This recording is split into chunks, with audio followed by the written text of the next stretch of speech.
नमस्कार दोस्तों, मैं आपका दोस्त राजेश वैष्णव और आज हम आपको लेकर चल रहे हैं राजस्थान के प्रमुख पर्यटक स्थल में से एक बीकानेर। और अगर आप बीकानेर जाने का प्लान बना रहे हो तो ये वीडियो आपके लिए बहुत ज़्यादा इंपॉर्टेंट होने वाला है। तो वीडियो मिस ना करें और वीडियो पूरा देखिए, क्योंकि हम इस वीडियो में बात करने वाले हैं कि आप बीकानेर कैसे पहुँचे, खाना पीना, होटल, घूमने की जगह और साथ ही साथ हम आपको बताएंगे कि एक व्यक्ति का कुल कितना खर्चा लगेगा। तो बने रहिए दोस्तों हमारे साथ इस वीडियो में। तो हम शुरू करते हैं वीडियो। पहले हम बात करते हैं कि आप बीकानेर कैसे पहुँचे। बीकानेर पहुँचने का जो सबसे पहला विकल्प आता है वो आता है फ्लाइट। बीकानेर में स्थित नज़दीकी जो हवाई अड्डा है वो सिविल एयरपोर्ट बीकानेर है। ये एयरपोर्ट बीकानेर सिटी से 14 किलोमीटर दूर पड़ता है। यदि आपकी सिटी से सीधे बीकानेर के लिए कोई भी फ्लाइट नहीं जाती है तो आप जयपुर या जोधपुर चले जाइए। और जयपुर अंतर्राष्ट्रीय हवाई अड्डे से बीकानेर की जो दूरी है वो 335 किलोमीटर के लगभग पड़ती है और जोधपुर एयरपोर्ट से बीकानेर की जो दूरी पड़ती है वो 250 किलोमीटर के लगभग पड़ती है। तो आप इन दोनों जगहों से भी बीकानेर पहुंच सकते हो। और अब बात करें अपन सेकंड ऑप्शन की, जो कि ट्रेन है। बीकानेर में मुख्य 2 रेलवे स्टेशन है, एक तो बीकानेर जंक्शन और दूसरा आता है लालगढ़ जंक्शन। बीकानेर जंक्शन से बीकानेर सिटी की जो दूरी होती है वो 1.5 किलोमीटर होती है और लालगढ़ जंक्शन से बीकानेर सिटी की जो दूरी होती है वो 2.5 किलोमीटर के लगभग पड़ती है। तो आप ये दोनों दूरियां ऑटो से या फिर किसी भी विकल्प से आप बीकानेर सिटी पहुंच सकते हो। और हम बात करें थर्ड ऑप्शन की, जो कि बस है।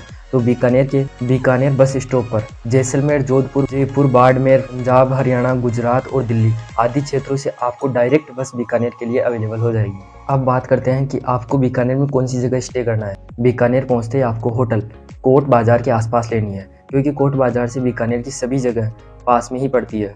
कोट बाजार में आपको होटल 500 से लेकर 2000 रुपये के मध्य मिल जाएगी, जो कि आपकी सुविधा पर निर्भर करती है कि आप होटल किस हिसाब से लेना चाहते हो। कोट बाजार में आपको होटल्स के अलावा आपको 6 डॉर्मेट्री रूम्स या फिर हॉस्टल सुविधा भी अवेलेबल होती है, या फिर आप इससे भी सस्ता लेना चाहते हो तो आपको वहाँ धर्मशाला भी अवेलेबल होती है। धर्मशाला में आपको नॉर्मल सा चार्ज होता है जो कि 100 से 200 रुपये के मध्य होता है, तो आप धर्मशाला भी वहाँ पर ले सकते हो। और रही बात खाने की, तो आपको 150 से 300 रुपये के मध्य राजस्थानी भरपेट खाना मिल जाएगा। ये खाना आप रेस्टोरेंट पे या ढाबा वगैरह पे या 3 स्टार होटल पर भी आप ये खाना अवेलेबल होता है, तो आप वहाँ भी ये खाना खा सकते हो। अब बात करें हम आपको कि बीकानेर में कितने दिन का स्टे बनाना चाहिए। बीकानेर में स्टे के लिए 1 नाइट और 2 डेज इनफ है। इसी में आप पूरा बीकानेर एक्सप्लोर कर सकते हो। और बात करिए यदि हम बीकानेर विजिट के लिए समय की, तो बीकानेर विजिट करने का जो सबसे अच्छा समय माना जाता है वो अक्टूबर से फरवरी तक होता है। इन 5 महीनों के भीतर आप बीकानेर कभी भी विजिट कर सकते हो, परंतु याद रहे आपको जून और जुलाई में बीकानेर नहीं जाना है। अब बात करें हम कि बीकानेर में आपको कौन कौन सी जगह घूमनी है, तो उसमें सबसे फर्स्ट नंबर आता है बीकानेर फोर्ट, जिसे हम जूनागढ़ फोर्ट भी कहते हैं। ये फोर्ट म्यूजियम और अलग अलग डिजाइन्स के लिए बहुत ज़्यादा प्रसिद्ध है। इस फोर्ट के मेन द्वार पर सती चिन्ह बनी हुई है। इस दुर्ग के फतेह पोल पर 2 स्टेच्यू है जो हाथी पर सवार जयमल और फतेह के हैं, जो कि युद्ध में लड़ते हुए वीरगति को प्राप्त हुए थे। फोर्ट के अंदर करणी माता और गणेश जी का मंदिर भी है, तो आप उसे भी देख सकते हो। साथ ही आप प्रथम विश्व युद्ध में यूज में लिया गया फाइटर प्लेन भी देख सकते हो। जूनागढ़ फोर्ट विजिट करने के बाद में आप निकल जाओ प्राचीन म्यूजियम। इसमें आपको राजस्थानी कल्चर, वेशभूषा, पेंटिंग, चित्रकला आदि आप वहां देख सकते हो। इस म्यूजियम का जो समय होता है वो सुबह 9 बजे से लेकर शाम को 6 बजे तक ओपन होता है और इसका जो टिकट होता है वो पर पर्सन 50 रुपीज़ के करीब होता है। तो आप इस म्यूजियम को अवश्य देखें। प्राचीन म्यूजियम देखने के बाद में आप निकल जाओ करणी माता मंदिर, जो कि देशनोक में स्थित है। ये बीकानेर से 30 किलोमीटर के करीब है। करणी माता के जो मेन द्वार है वो चांदी के हैं दोस्तों। करणी माता मंदिर को चूहों की माता भी कहते हैं। इस मंदिर में आपको 20,000 से भी अधिक चूहे देखने को मिलेंगे, परंतु अब तक इन चूहों से किसी भी प्रकार का कोई नुकसान नहीं हुआ है। करणी माता मुख्य मंदिर से 2 किलोमीटर दूर करणी माता का पुराना मंदिर है, जहाँ करणी माता मनुष्य रूप में रहा करती थी। करणी माता विजिट करने के बाद में आप निकल जाओ रामपुरिया हवेली, जो कि वहाँ के एक जमींदार ने अपने 6 बेटों के लिए बनाई थी। इस हवेली के अंदर जाना निषेध है। रामपुरी हवेली बीकानेर स्टेशन से 2 किलोमीटर दूर पड़ती है। रामपुरिया हवेली देखने के बाद में आप निकल जाओ national research centre on camel, जहां आपको 250 से अधिक ऊँटों की प्रजातियां देखने को मिलेगी। साथ ही आप यहां ऊँटों के दूध से बने व्यंजन्स भी आप वहां खा सकते हो। यहाँ ऊँटों के लिए 3 कंपार्टमेंट बनाए गए हैं। पहला जो कंपार्टमेंट है वो मेल्स के लिए है, सेकंड जो कंपार्टमेंट है वो फीमेल और छोटे ऊँट के बच्चों के लिए है। साथ ही जो थर्ड कंपार्टमेंट है वो जो भी बीमार ऊँट है उनके लिए अवेलेबल है। साथ ही उनके लिए अलग से चिकित्सा की व्यवस्था भी की गई है। National research centre on camel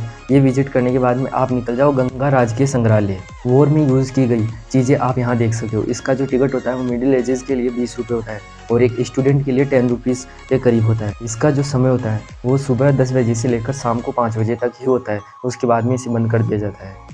संग्रहालय विजिट करने के बाद में आप निकल जाओ लालगढ़ पैलेस। यहाँ आज भी रॉयल फैमिलीज रहती है और इसे वर्तमान में एक म्यूजियम में तब्दील किया गया है। इसके अंदर आपको कैमरा और फोन अलाउ नहीं है। इसका जो टिकट होता है वो इंडियंस के लिए 50 रुपीज़ के करीब होता है और फॉरनर्स के लिए 100 रुपीज़ के करीब होता है। साथ ही साथ आप लक्ष्मी नारायण मंदिर, बाड़ासर जैन मंदिर देख सकते हो। साथ ही साथ आप रॉयल फैमिलीज की समाधि स्थल भी देख सकते हो। और इन सभी जगहों को विजिट करने के लिए आप ऑटो, कैब या फिर बाइक या स्कूटी आप ले सकते हो। ऑटो आपको 800 रुपये से 1000 रुपये के अंदर पर डे के हिसाब से चार्ज लेगा और वो आपको इन सभी जगहों को पूरा विजिट करवा देगा। और कैब वाला आपको 1500 से 2000 रुपये के मध्य लेगा, जिसमें आपको इन सभी क्षेत्रों को घुमाकर आपको अपनी होटल या फिर रेलवे स्टेशन पर वो छोड़ देगा। और अब हम बात करें बाइक या फिर स्कूटी की, जो कि आपको 400 से 500 रुपये के हिसाब से पर डे चार्ज के हिसाब से आपको वहाँ मिल जाएगी। बाइक और स्कूटी के लिए आपके पास लाइसेंस होना अलाउ है, इसके बिना आपको वहाँ बाइक या स्कूटी नहीं मिलेगी। साथ ही साथ हम जानते हैं कि एक व्यक्ति के लिए कुल खर्चा 3000 से 4000 रुपये के मध्य लगेगा, जिसमें मैंने आपका ट्रेन टिकट या फिर आप जिस भी विकल्प से बीकानेर आ रहे हो उसका टिकट मैंने ऐड नहीं किया है। इसमें आपका खाना और होटल वगैरह और फोर्ट्स का जितना भी चार्ज होता है वो मैंने इसमें काउंट किया है। तो आपको वीडियो कैसा लगा कमेंट करके बताएं और यदि चैनल पर पहली बार आए हो तो सब्सक्राइब करें।